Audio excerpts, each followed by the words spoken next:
Podere la Marronaia. I mean, am I more Italian than ever or what?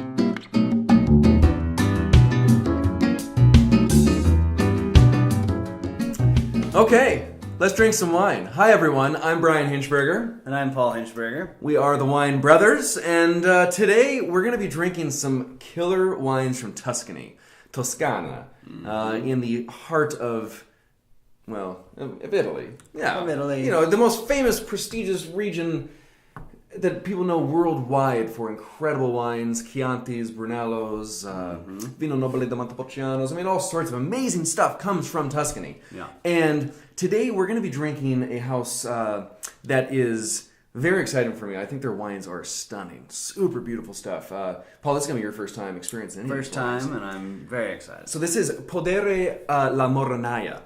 This is a small family estate. I mean, go figure. We like to work with small family estates. And they are literally, if you've ever been to Tuscany, you know, Tuscany is kind of the one place people are like, oh yeah, I've been there. I've been there. Well, I just go to Tuscany every day.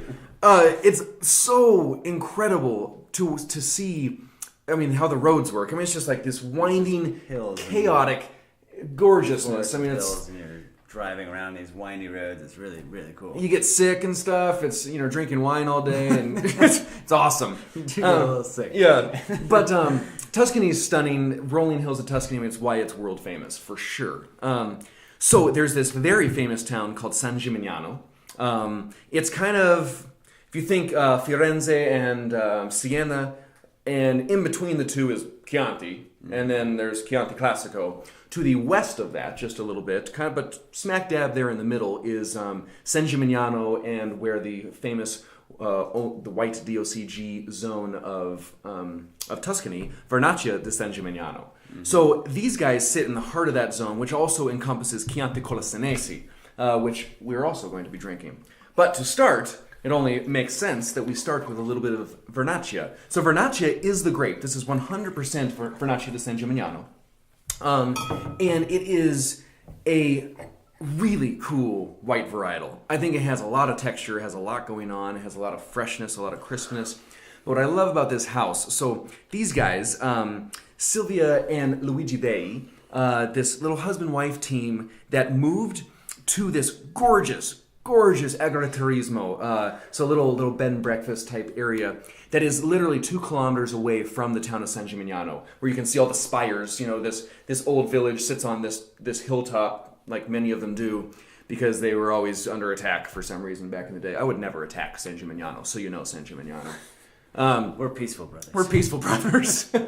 And so about 2 kilometers away on this another little perched beautiful hill is this agriturismo and 16 hectare of estate. 14 under vine, which when Sylvia and Luigi moved there, all converted all to 100% organic agriculture. And then 2 hectare of olive trees. Now what's cool is literally dotted on their whole property is ancient. I mean, we're talking probably 120-year-old olive trees and chestnut trees. Super, super cool. So organic agriculture comes into the estate. All of these wines see, you know, native yeast fermentations, no sulfur whatsoever during vinification, only a little bit of bottling just to kind of stabilize for travel. So really, really cool, very, very clean wines. Anyways, Paul, talk to me about this Vernaccia. Smells incredible. Yeah. It's like a mixture of lychee nuts, passion fruit, and some other like delicious fruit that I want to bite into, but I can't. I don't think there is a fruit that exists that smells this good. But if there was, I'd buy it, even at $7.99 a pound. That's an expensive fruit, you gotta admit. That's true. Okay, all right. I mean, So, I agree. I mean, the nose, the aromatics, and what I love, I love kind of more the natural wines where super low sulfur content, because this nose shines through. You know, it's just like this beautiful expression of the grape, and it's stunning. It's beautiful. Paul, what's the palate like?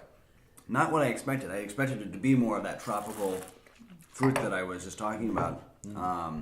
It has more of a kind of some like slate or like some rocks. A lot more mineral kind of thing. Yeah. With Hold on, I didn't get a big enough pour. Sorry, That's okay. my bad. It's okay. There's definitely some apple fruit on there. Yeah. Like kind of yellow apple, kind of this Delicious. golden delicious apple in there.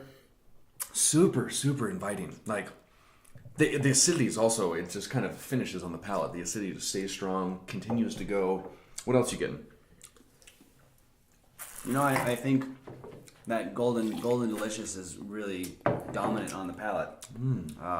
Yeah. But there's so many things so going much on. going I on. can't even really explain it. I definitely think that the nose is the highlight of it. I mean, Yeah. obviously the whole wine is very good, but But you nose love is the aromatics. unreal. It's one of those where you can smell it forever. And then you finally drink it and you're like, and then the smell changes a little because that's how the palate works. I was smelling it forever as you were talking. I wasn't even paying attention to him. I have no idea what he said. You typically don't. That's true. You're talking a lot today, by the way. Let me pour the next wine. So now moving into their red wine production. So they obviously they grow Vernaccia. It's the famous white varietal of their DOCG zone that they sit in. But kind of all those crazy little regions overlap with each other. So this also is part of Chianti Colli Senesi.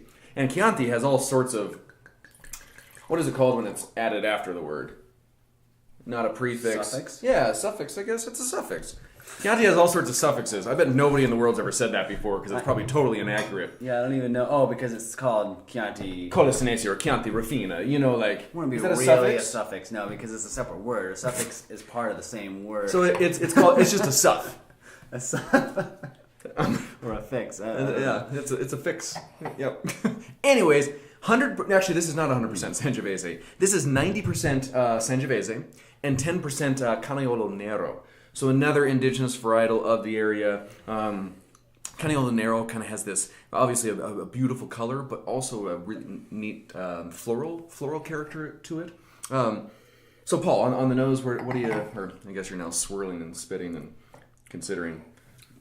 I'm getting a lot of black raspberry or some sort of a berry on a vine. It has that real bright fruit, but then kind of a brambly note. But the fruit really dominates. It's really fresh and delicious. It is fresh and delicious. Maybe some. Well, and so I guess, in the vinification of this is all cement vat fermentation. Okay. No oak aging. So, Paul, I mean, what's your take on cement vat fermentation? At the winery I work at, we use a lot of concrete, and it typically brings out that real fresh fruit component. It also brings out the natural minerality in a wine.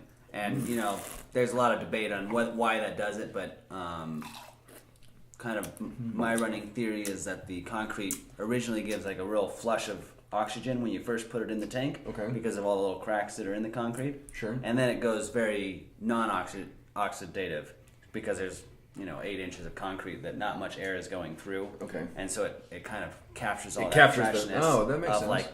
that original flush. Stainless steel doesn't do that?